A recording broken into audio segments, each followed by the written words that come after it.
North Korea has carried out another high-profile weapons drill, test-firing 2 strategic long-range cruise missiles in what it described as a demonstration of nuclear combat preparedness amid rising regional tensions. According to the state-run Korean Central News Agency, KCNA, the launches were conducted on Sunday over the Yellow Sea, west of the Korean peninsula, under the direct supervision of leader Kim Jong-Un. The exercise was aimed at assessing the combat capability and counter-offensive readiness of long-range missile units as Pyongyang continues to warn against what it views as escalating military pressure from the United States and South Korea. KCNA reported that the cruise missiles remained airborne for more than 2 hours before accurately striking their designated targets at sea.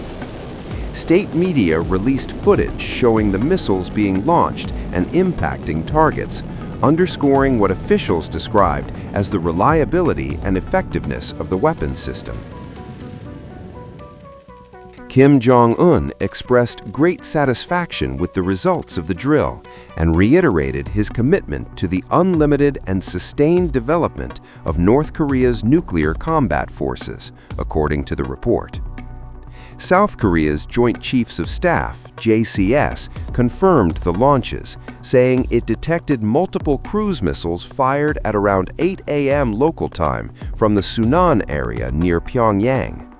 The South Korean military said it remains on heightened alert and is closely coordinating with the United States to monitor developments and respond to any potential provocations.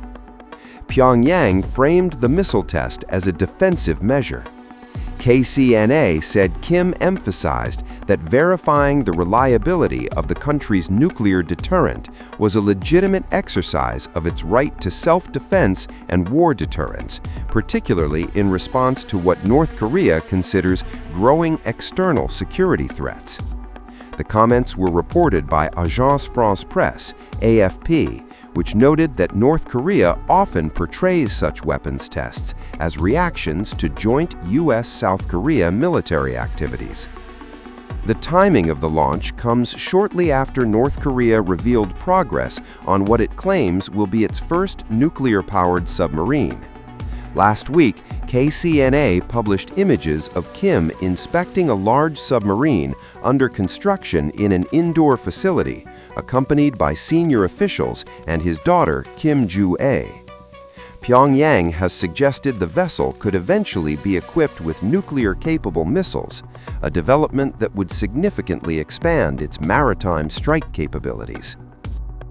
North Korea's state media on Thursday released images of what it described as an 8,700-ton nuclear-powered strategic guided missile submarine, marking the first time Pyongyang has publicly revealed the vessel's size and what appears to be a completed hull since announcing its nuclear submarine ambitions in 2021. According to the Korean Central News Agency, KCNA, leader Kim Jong-un said the submarine would strengthen the country's ability to respond to what he called an increasingly hostile security environment. Kim condemned South Korea's parallel submarine plans, labeling them an offensive act that North Korea must counter. Seoul, meanwhile, has moved swiftly after receiving approval from U.S. President Donald Trump in October to pursue nuclear-powered submarines. A government-wide task force was launched last week, and South Korea's National Security Advisor, Wi Sung-lak, said discussions are underway for an agreement that would allow Washington to supply nuclear fuel for military use. This move Kim Jong-un described as an offensive act that violates North Korea's security and maritime sovereignty, according to KCNA. The push aligns with broader U.S. efforts to encourage allies to take greater responsibility for their own defense. South Korea has long sought nuclear submarines as a deterrent against North Korea's expanding nuclear arsenal, which in recent years has extended to sea-based platforms, including submarine-launched missiles and a claimed nuclear-capable torpedo. The drill also takes place ahead of a ruling Workers' Party Congress expected early next year, the first in 5 years. Analysts say the meeting could signal new policy directions, including North Korea's stance toward the United States and the future of stalled nuclear negotiations. While United Nations Security Council resolutions ban North Korea from testing ballistic missiles, cruise missile tests are not explicitly prohibited. However, security analysts caution that such weapons still pose a serious threat due to their precision and low-altitude flight profiles, which make them harder to detect and intercept. The latest launch underscores Pyongyang's continued efforts to expand its military leverage as it weighs the possibility of renewed talks with Washington following the collapse of negotiations in 2019 during U.S. President Donald Trump's first term. This is a development Washington has long feared and closely tracked. North Korea may be moving closer to a weapon designed specifically to threaten the U.S. mainland. On December 24th, North Korean state media released the first ever images of what it says is the country's first nuclear-powered submarine, now under construction. The submarine reportedly displaces 8,700 tons, marking a major leap in Pyongyang's undersea strike capability. South Korean military sources had warned as early as October 2024 that construction was underway, following years of North Korean claims that a nuclear submarine was part of its strategic roadmap. While smaller than China's Type 094 submarines, America's Ohio class, or Russia's massive Borei class, the vessel is larger than India's Arihant class nuclear submarines and far more capable than earlier generations. The images show a sail integrated into a raised turtleback structure believed to house missile launch tubes, along with a side-mounted sonar array and 6 torpedo tubes. For decades, North Korea has operated the world's largest submarine fleet by numbers, and in recent years has rapidly upgraded its capabilities.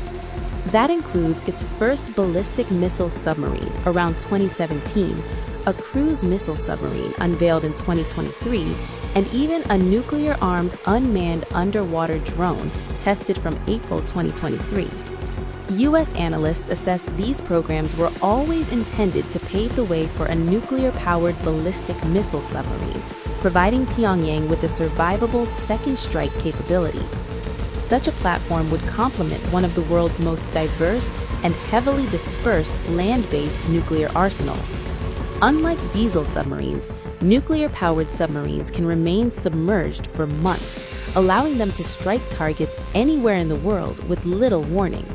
For the United States, that raises a critical concern, a second strike threat that could survive even a successful first strike on North Korea's land-based forces. Submarine-launched missiles can also approach from unexpected directions, including potential strike paths toward the U.S. mainland from the south, where missile defenses are thinner.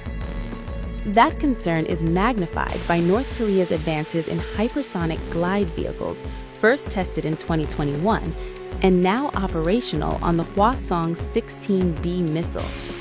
U.S. defense officials warn such technology could allow future submarine-launched missiles to evade existing air and missile defenses more effectively. The ability to strike the U.S. mainland has long been a core objective for Pyongyang, driven by history. Washington has repeatedly come close to launching large-scale attacks on North Korea, including nuclear strikes. In 2016, former U.S. President Barack Obama reportedly considered military action held back only by Pentagon warnings.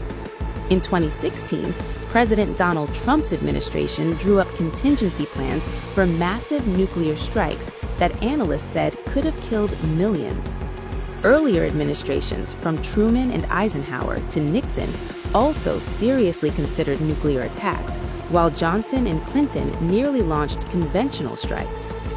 North Korea has yet to fully clear unexploded U.S. munitions from the Korean War, a conflict that killed between 20 and 30% of its population. That legacy remains central to North Korea's security doctrine.